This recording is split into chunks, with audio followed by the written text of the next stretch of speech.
Ready to roll? Can't see John Ross anymore. Okay, all right. Good morning, everyone, and Happy New Year. Happy 2021. I think we're all glad to say that. I'm joined today by Dr. Morrison and our Chief of Nursing, Marion Dowling, so we'll do our briefing as has become customary on Tuesday. But let me just begin that off the top that as with all New Year's, the freshness of a new calendar year brings with it a renewed sense of hope and of optimism. And I don't believe that hope and optimism has ever been more relevant or needed than it is now. As Premier, I have great expectations for 2021, and I hope all Islanders do as well. We have many reasons for this. We are leading the country in administering vaccines per capita, and it's our intention to keep our foot on the gas pedal. Yesterday, Public Health, as you all know, started administering vaccines in our long-term care facilities, and by the end of January, we anticipate having the first dose for all long-term care residents completed. And that's another important milestone for Prince Edward Island. A month ago, it seems like a lifetime ago, on December 6th, we implemented a circuit breaker to stop the spread of COVID-19 in our province. The measures were strict, but Islanders listened and acted accordingly, and because of this, those measures worked. Since that circuit break, we continually monitor things and are working in essentially 2-week increments to ease our way back. Today, Dr. Morrison will be speaking to the further easing of some restrictions within our province that will come into effect tomorrow morning, but will involve an increase in the number of cohorts for gathering and events, which I know many Islanders will be glad to hear. This week, we also welcome back all of our students into our schools. I want to especially thank the students and teachers from our 4 Capital Region high schools who quickly reverted to at-home and online learning during the circuit break, showing once again that Islanders, in the time of difficulty, respond in a positive, constructive, and determined way, and providing further proof once again that this is why Prince Edward Island is the greatest place in the world to live, work, and raise a family. One of the questions that many Islanders have been asking is around the reestablishment or the reconnection of the Atlantic bubble. I think it's safe to say that all Atlantic premiers see the importance of reestablishing the Atlantic bubble as soon as it is safe to do so. We have and continue to rely on our individual chief public health offices for advice on this. And as of today, from a PEI perspective, and it's important to remember that PEI is only one of 4 who make this final decision, but we don't foresee the reestablishment of the Atlantic bubble anytime before January 25th. I say this for probably 3 key reasons. First of all, that we continue to monitor the potential increase of cases because of holiday and New Year's Eve gatherings. A big concern we had, as all Islanders know, heading into the holiday season was the fact and realization that more people were moving around, more people were gathering in larger numbers, and more people were returning home or coming into our region from outside of the region. So we need more time to see what impacts that could or will have. And we have seen other jurisdictions see a spike in cases connected to holiday gatherings. So we need to continue to monitor that to have a level of confidence before we could move forward on any major decisions in that regard. Secondly, the rise in cases that we're seeing across the country and around the world suggests that we need, as a province, to continue to exercise a high level of caution in our province and in this region. And thirdly, which is a good part of this, is that the additional time will allow us to continue to roll out our vaccine rollout distribution plan within our health and long-term care facilities, which Dr. Morrison and Marion will talk about in a moment. But this will eventually and will continue to give us a greater level of confidence and also protection, which is important. So. And before I turn it over to Dr. Morrison, I think that even though we live with some continued public health requirements, and we still have some significant travel restrictions within our province, we can't forget how lucky we are as a province and as residents of a province. Prince Edward Island is seeing more flexibility than other jurisdictions. And I just want to continue to remind and encourage Islanders to fully recognize that it's also very important we don't take this for granted. If there's one thing, one cold hard fact we've learned about our lives during this time of COVID is that things can change very, very quickly. So we can't let our guard down, and we have to continue to be mindful. But we are fortunate to live with the situation that we have here in this province. And I know each and every province across the country is envious of Prince Edward Island. So with that, I will turn it over to Dr. Morrison for her daily brief, and then on to Chief Nurse Dowling. Good morning, good afternoon. Happy New Year. And I do think we have lots of reasons to be hopeful and optimistic as we start this new year. I hope everyone has had a safe and peaceful holiday. And I know the holiday season was different for all of us this last year. And thank you to Islanders and visitors for adjusting holiday plans with respect to public health measures. And we are grateful for your cooperation and understanding that has been shown by everyone throughout this pandemic and especially during this holiday season. Today I'd like to talk about the COVID-19 and PEI in Canada, the vaccine, briefly on the variant of COVID-19 and the post-circuit measures in place that we have spoken about before, and a few highlights from 2020. There is one new case of COVID-19 to report today. This individual is a female less than 19 years of age with a history of recent out-of-province travel. Contact tracing is complete, and this person is self-isolating. We currently have 4 active cases who are isolating at home and are being followed daily by public health. Since the pandemic began, we have had 97 cases of COVID-19. Globally, COVID-19 continues to have a devastating impact in many countries, with over 85 million cases and 1.8 million deaths. The United States has reported over 20 million cases and 350,000 deaths related to COVID-19. The U.S. is currently averaging over 200,000 new cases per day and more than 2,500 deaths per day. The situation in Canada continues to escalate, with a total of over 600,000 cases and over 16,000 COVID-related deaths. In the past week, case counts were up in Manitoba, Quebec, Ontario, New Brunswick, Nova Scotia, and Newfoundland and Labrador. And overall, a 6% increase in cases in Canada last week. So in Canada, the worst of COVID-19 may not be behind us. Our last 100,000 cases were recorded in the past 2 weeks. To put this in context, our first 100,000 cases were recorded in the first 6 months of the pandemic. This virus continues to take a toll on individuals and families. Health systems in many jurisdictions are under significant strain, and the impacts of COVID-19 are real and far-reaching. Healthcare providers and professional associations in many jurisdictions are pleading with citizens and decision makers to support and implement measures to protect healthcare systems from additional demands related to a surge in COVID-19 cases. At this point, Atlantic Canada, including PEI, is in an enviable position compared to our provincial counterparts out of the Atlantic region. Most other provinces would dearly love to have a rate of total cases similar to PEI. I have been asked why PEI is doing so well in comparison to many other provinces, and I don't think there's one single answer to this question, but rather a number of factors. Islanders have been very cooperative and compliant with the public health measures.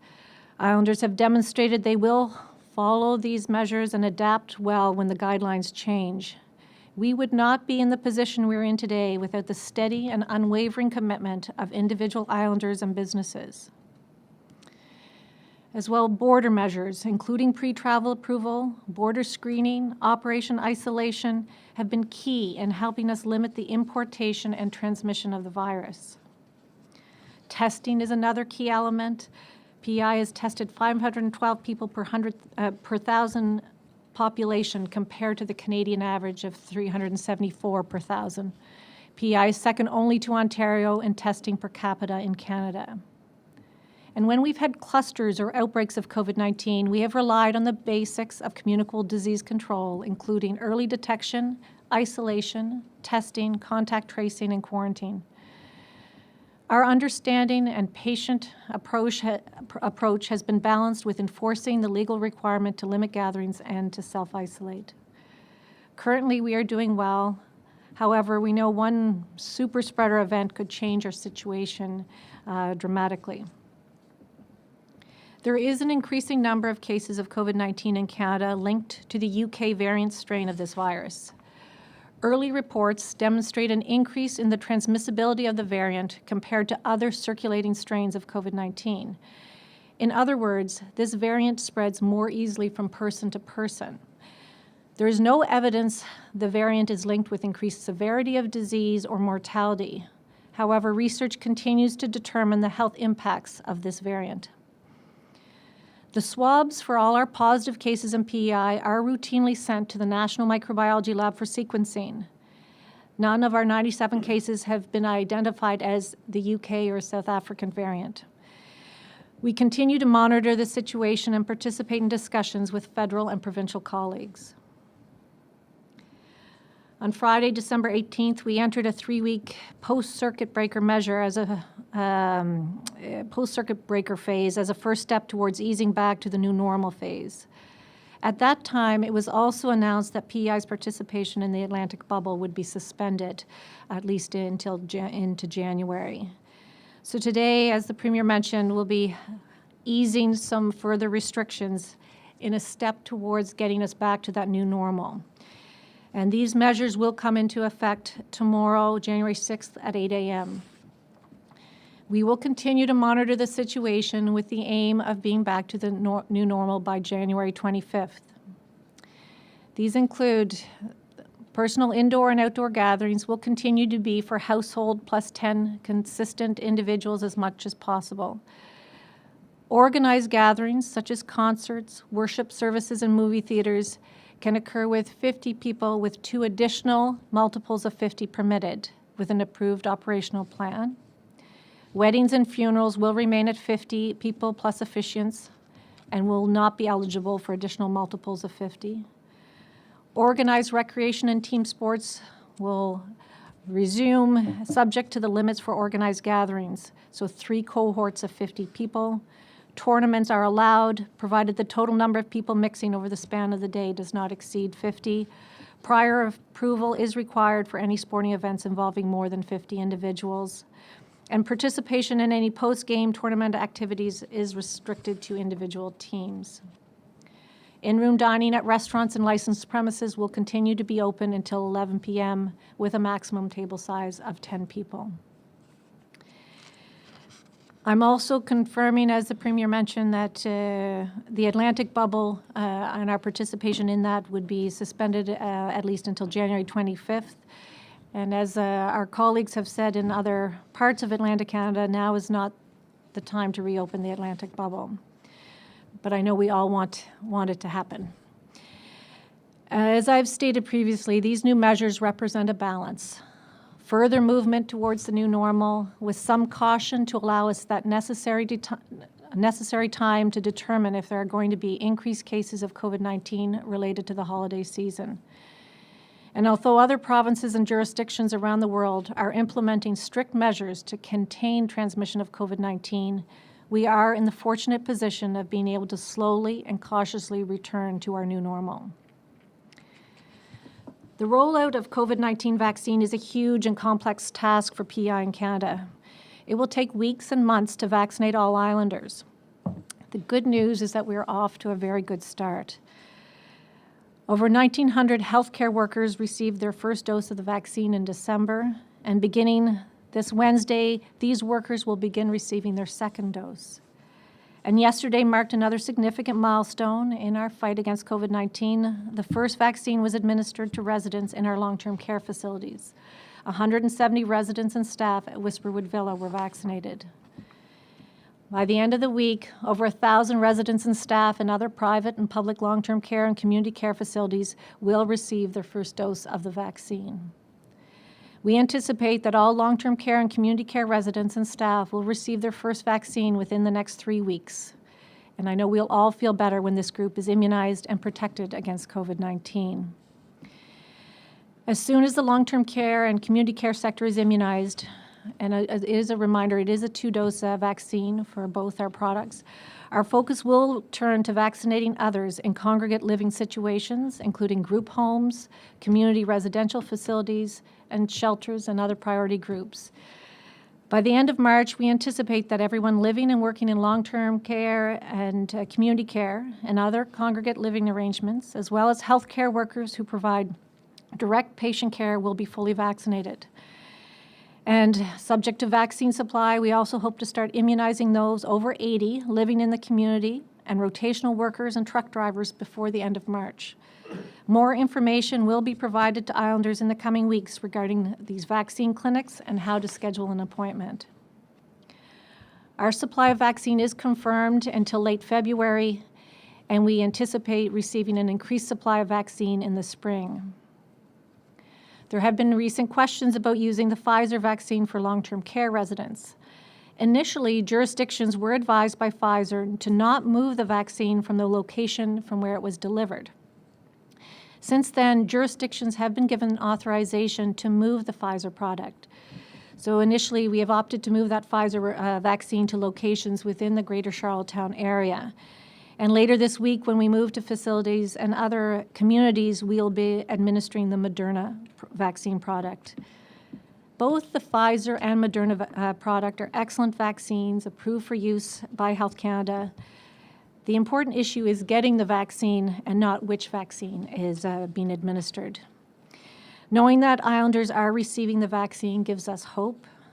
The immunization signals that things are going to get better and life will return to normal when this pandemic is over. There will be vaccine for all Islanders who want to receive it, and although it will take time, it will take months for everyone to be vaccinated, Islanders all can be assured that their turn will come. We are fortunate to have good access to vaccine, and we are working with our partners to mobilize resources to distribute available vaccine based on national recommendations. If anyone has questions about the vaccine, please visit the provincial COVID-19 website. And similar to our testing data, we will be posting information on a weekly basis on the number of people vaccinated. And we also report this information nationally, and we are working to update that as soon as possible. We owe a huge thank you to our federal colleagues for procuring and distributing vaccines to all jurisdictions, and a special thank you to Health PI and long-term care partners for setting up these first vaccine clinics. And just as we finish up, I think it was a time to reflect back on the events of the last 10 months and many things that we've accomplished through our efforts at keeping Islanders safe. And we've screened over 250,000 non-commercial vehicles, both out to Wood Islands and Confederation Bridge. Border screening staff have denied entry to 1,250 individuals for reasons related to not having pre-travel approval or proper documentation or identification. Over 15,000 households have completed 14 days of self-isolation in PEI. We know we have just this for the winter semester, 785 post-secondary students have applied to travel to PEI. We've had over 24,000 calls addressed by the 1-800 line, and 2,600 COVID inspections have been completed, and 3,600 operational plans reviewed. And there are many more certainly numbers there to give, but those are a few. We would not be able to achieve these results without the support of Islanders. The collaboration and assistance of many partners across the public, private, and not-for-profit sectors is allowing us to sustain our comprehensive provincial pandemic response. Thank you to everyone involved in supporting efforts to keep Islanders safe from COVID-19. And as we turn over the page to 2021 and look forward to this new year, we can be confident that PEI is well positioned in our fight against COVID-19. We will stay the course and focus on limiting the importation of COVID-19 into PEI, and if we get cases, we will focus on containing transmission.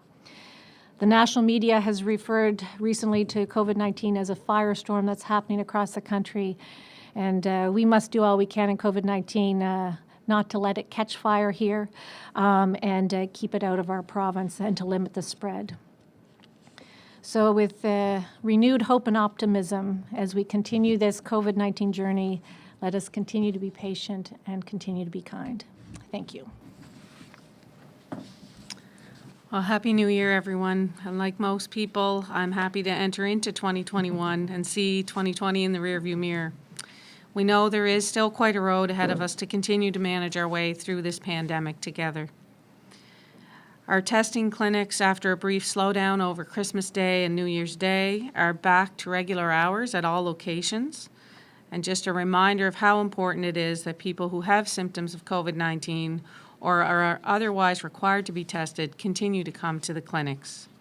Testing is available by appointment or on a drop-in basis, and times and locations are available on the Government of PEI COVID web pages. I want to thank Public Health Nursing who've been coordinating the vaccine rollout with Dr. Morrison's office.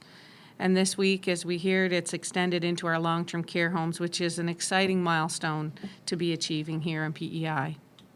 Thank you as well to other nurses and healthcare providers who have offered their assistance to support the vaccination program moving forward.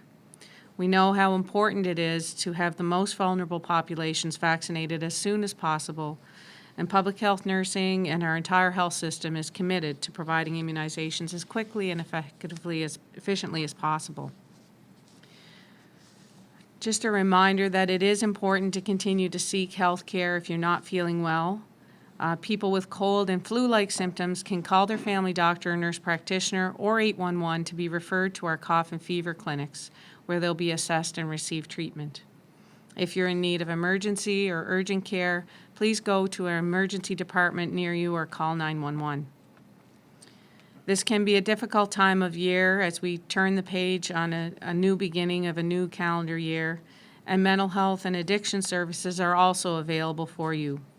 The new bridgethegap.ca website provides information about all levels of mental health services in PEI, including care provided by Health PEI and our community partners.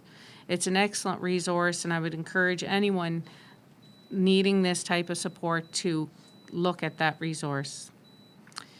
You can also call the Mental Health and Addictions Information Line, which is 1-833-533-9333. Calls are answered by trained mental health and addiction staff and are available from Monday to Friday from 8 to 4 p.m. Our mental health and addiction staff offer a broad range of services, including walk-in clinics, to help support Islanders.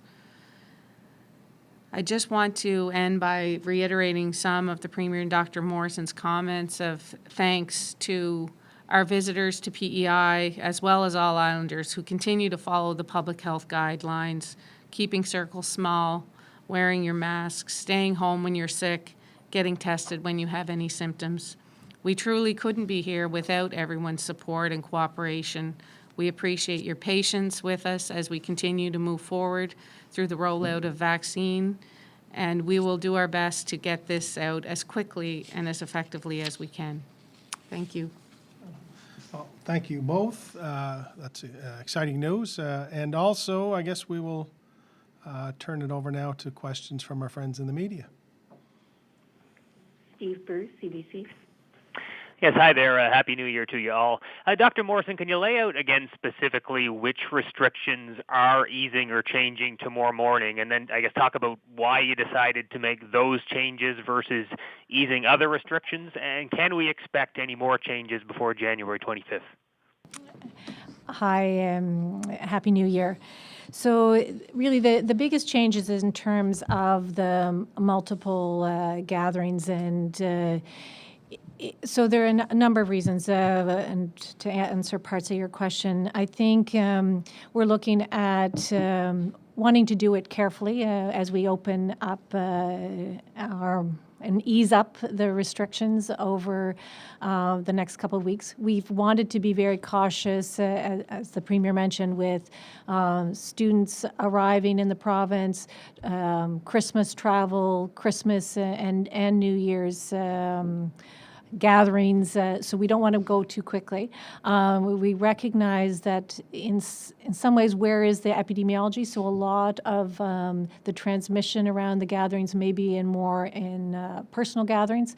So we felt that we could move a little more quickly with giving an extra cohort to some of the events and for recreational sports and for churches. And that's primarily the biggest change.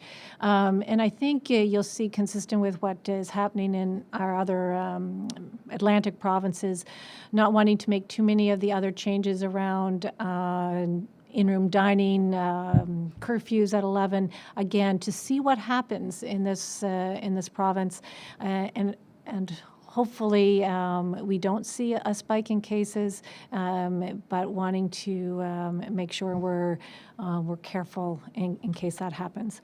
So those are a couple of points, I think, in response to your question, Steve. Thanks so much. And with this new Pfizer guideline that says the vaccine can be transported more easily from its storage site, how much of a game changer is that for the province? How does it change PEI's vaccine rollout? Well, I think it's been very helpful, not only for us in Prince Edward Island, but in other parts of the country as well, because it means that we can use this product not just at a clinic at the hospital where it gets delivered. So it can be transported, and that's why we started with using it in some of the long-term care facilities in Charlottetown, so that we're not transporting it long distances. So I think it allows more vaccine to get into long-term care facilities and out to community care facilities. So I think that's a good thing. We do have anticipated number of doses of Pfizer vaccine over the next 2 months, and this will allow us to use both the Pfizer product and the Moderna product in this province.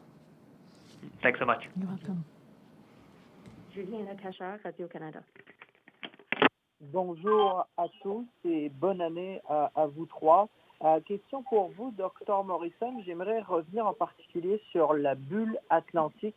Est-ce que le fait que le Nouveau-Brunswick et la Nouvelle-Écosse ont annoncé beaucoup de nouveaux cas lors de la fin de semaine dernière, est-ce que ça a fait évoluer votre décision, et c'est pour ça que vous parlez aujourd'hui maintenant du 25 janvier? Oui, et bonne année. C'est une des raisons. Nouveau-Brunswick, la Nouvelle-Écosse ont plus de cas. Et puis, on veut attendre pour voir si on a aussi, ça augmente le nombre de cas ici à l'île du Prince-Édouard.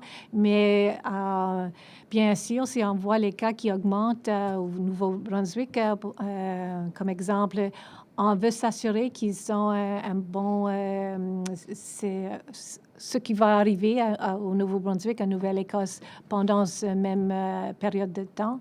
Je sais qu'on veut tout recommencer, la bulle atlantique, mais ce n'est pas le temps encore, mais j'espère. Je sais que tout le monde veut que, à un moment donné, on peut refaire la bulle atlantique.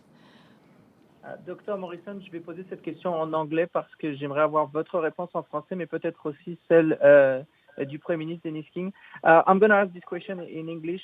What is your timeline? What is your goal to reopen that Atlantic bubble?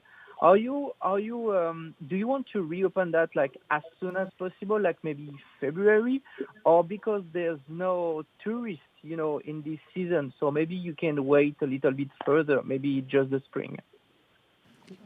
I can start. I think as I articulated in my opening, that I think all of us would like to open to the Atlantic region again when it is safe to do so.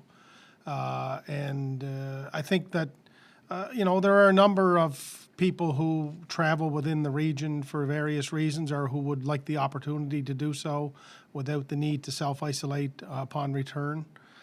So that's something that we take seriously, and we do, contrary to what many might think, there is a pretty brisk regional tourism growth sector here over the last number of years, primarily within the region, that would be most helpful and we'd be most interested to open to. But, as I said, we're one of four.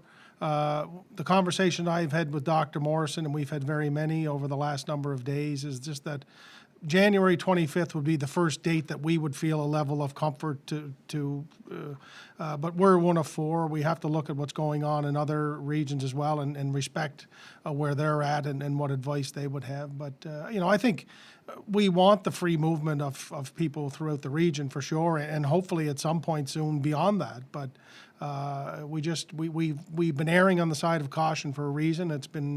It's been helpful to us. It's kept our caseload relatively small, and we'll just continue to do so. But I think it's safe to say we'd like to have this open as soon as it's safe to do so. I agree. I think the only thing I would add is that, we know the Atlantic bubble worked very well for, I think it was five months. We recognize the connections, as you mentioned, a lot of family connections as well in the Atlantic Canada area, and so we'd like that to get there, but it is a decision that is made in conjunction with the other provinces, and I know they also are wanting to make sure their border measures are for those coming in outside of the Atlantic area are in a good place as well. Alors je vais essayer de dire ça en français aussi. On sait qu'il y a les connexions entre les provinces maritimes et atlantiques et on a toutes sortes de connexions entre les provinces et on voyage et on aimerait ouvrir quand on sait que c'est sécurité d'en faire entre les provinces atlantiques j'espère qu'on peut faire aussitôt que possible, mais seulement quand c'est une décision entre les provinces d'en faire. Et puis la boule atlantique a fonctionné très bien je pense que c'était 5 mois. Et on espère d'être là encore une fois. Merci beaucoup. Thank you. Stephanie Kelly, CBC. Hi there. I have a question for Dr. Morrison. You mentioned that there's vaccine supply confirmed until late February, and you anticipate getting more in the spring. I'm just wondering if you can give us any more specifics on how many doses we can expect in the next coming months, and also when you expect the more general population to expect getting vaccinated here in PEI. Yes. So we have numbers confirmed in terms of doses over the next 2 months confirmed, and then we anticipate having a confirmation of additional numbers in March. But we have 975 doses per week coming in with the Pfizer product, and 2,400 doses of the Moderna product coming in per month in January and February, which is actually more than we had initially anticipated. And those will come in 2 shipments in January and 2 shipments in March for the Moderna, or in February for the Moderna product. And again, we expect to have confirmation of additional numbers in March. And we are hopeful and awaiting numbers for a large increase in numbers of vaccine in the springtime. So I mentioned a large number of groups that we hope to start vaccinating over this first quarter, and that's that January to end of March period. And then as we move into April, we will be doing those we start with those who are 80 and over, hopefully by the end of this first quarter, and then we'll be moving to 75 and over, 70 and over. Into other healthcare workers that are outside the front lines of COVID and direct patient care, but other healthcare workers, and then moving on into everyone basically. I mean, as the vaccine goes up, I know you've heard nationally that certainly a goal would be to get everyone who needs to be vaccinated or wants to be vaccinated by the end of the summer. And I've said certainly to our team, and I think in PEI we can do this. If we have vaccine available, we are going to try to make sure we have all our vulnerable groups done that have been identified and that we're following national guidance on who those priority groups are. We will continue to follow that. We can get them done as soon as possible and start doing more general public as soon as we can. We all want this to happen as quickly as we get vaccine, and this will mean a different summer for us. So I think we're all very motivated, so we need to wait for vaccine. But the vaccine we get, we will make sure we deliver it. We know that when people get the first dose of vaccine, there is some protection that happens even after the first 2 weeks, after 14 days. But the most protection is after you get the 2 doses and at least 7 days after those first 2 doses. So this is a process, and as I mentioned earlier, it's going to be complicated, but I think we are definitely up to the task here in PEI. I promise this one will be shorter for you. The Premier of New Brunswick, in an interview recently, said that that province wasn't really looking at opening up to the rest of the country until 70% of Canadians were vaccinated. I was just wondering if there's any discussions here about any sort of threshold of vaccination rates and how that might impact opening up beyond the Atlantic bubble. I think I spoke about that. I mentioned that earlier to the Premier. I think we need to do this one step at a time, and the first things first, really trying to get the vaccine into people and available to islanders. But these discussions are happening nationally at all levels about some big policy decisions around how does the vaccine affect our travel, both within the country and outside the country, and as well as a number of other areas in terms of reducing restrictions, public health measures as we get vaccinated. I know we have said here that we would like to have 75 to 80% of our population vaccinated. That is certainly the goal. So we'll be continuing to have that conversation, but I think we know from what we know about vaccine and being able to protect those who can't be vaccinated, it's really important to have a certain level of our population vaccinated. So it's making sure our vulnerable groups are protected as well as a certain herd immunity for the population. And so we'll continue to have that discussion. Gabrielle Dumont, Radio-Canada.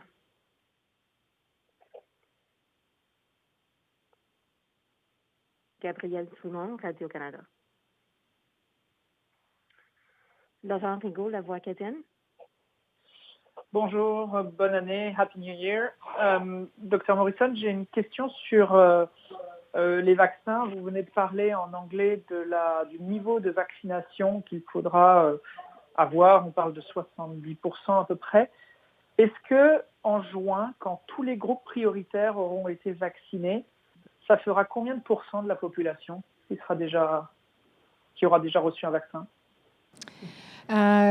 Bonjour, c'est une bonne question. Je ne sais pas si on vient de calculer, mais et puis ça dépend tellement du nombre de vaccins qui soient disponibles par le printemps. Mais pour nous, et puis à ce moment, on fait les vaccins seulement aux adultes.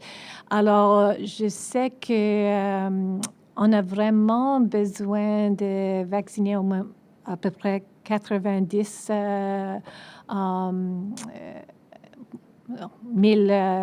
de personnes. Je pense que je fais les calculs dans ma tête, mais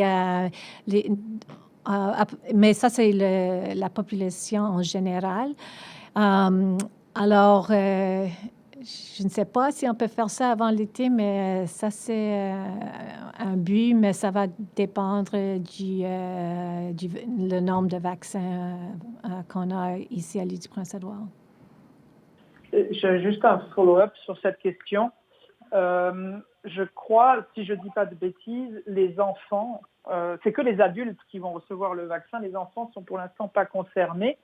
Et c'est justement pour ça que je vous posais la question, parce que si on ne vaccine que les adultes, il faudrait presque avoir, comme vous dites, 90-95% de la population vaccinée pour avoir 70% du total. Est-ce qu'il y aura un vaccin pour les plus jeunes? Est-ce que c'est prévu? Je pense qu'à un moment donné, ça va aller aux enfants aussi, mais c'est pas encore. Mais j'imagine un jour, ça va peut-être être pour les enfants, mais pas à ce moment. Et on peut protéger nos enfants si la population d'adultes est vaccinée. D'accord, merci. Stu Neepy, The Guardian. Hi there. Happy New Year, everyone. I guess my first question was for Dr. Morrison. I believe you'd mentioned truck drivers being moved, I guess, up into being vaccinated before the end of March. I think before they'd been listed in the April period in phase 2 of the vaccination plan. So I'm wondering why the decision to sort of move truck drivers ahead of, say, seniors who are 70 years of age and older. Well, I think it's not, Stu, a question of moving one ahead of the other. These are hopefully being done concurrently. And I think this is an important point that we're trying to get to make sure it's reflected as well on our information. Just like we're trying to vaccinate our healthcare workers, and give them their second dose this week, as well as long-term care. So some of these are going to be done at the same time, and so absolutely that's a challenge. So we. And really, we're hopeful, again, depending on vaccine amounts and how it goes, that we will be able to start those who are over 80 by the end of March, as well as some of our truck drivers and rotational workers. We have talked right along for 10 months, Stu, about the risk of importation of COVID-19 into this province as being really key. And so our truck drivers, our rotational workers, are those who are important to this province. They are working elsewhere, but are based in Prince Edward Island, so we thinking about that risk. That is certainly something that I think everyone would understand. That we would want also to think about our rotational workers and truck drivers. Okay, thanks for that. And I guess, I mean, you know, for the vaccine rollout, it is important for Islanders to have a bit of a timeline as to sort of which specific populations are getting vaccinated when. So I wonder if you can sort of set out which essential workers will be included in the second phase, you know, starting sort of early April. So, Stu, that is actually a discussion that the national NACI, which is the National Advisory Committee on Immunization, is also looking at, so that there'll be as much as possible some consistency amongst the provinces and territories with essential workers in that Q2 phase of the vaccine rollout. And so I think that's important. So we're continuing to have those conversations and look at wanting to follow that national advice on that. Just a last quick thing. By my rough back-of-the-envelope calculation, the numbers you laid out for doses before, by end of March, it sort of looks like we'd be in the 10 to 15,000 person range in terms of number of people who'd actually receive the vaccine. Does that seem about right to you? Yeah, I think it's just over 15,000 people before the end of March. Okay, thank you. Thank you very much to our friends in the media. Thank you both for all your hard work, and I hope you had a bit of a breather over the holiday, but it looks like we're right back at it. So, and good day and Happy New Year again to all Islanders. So thank you.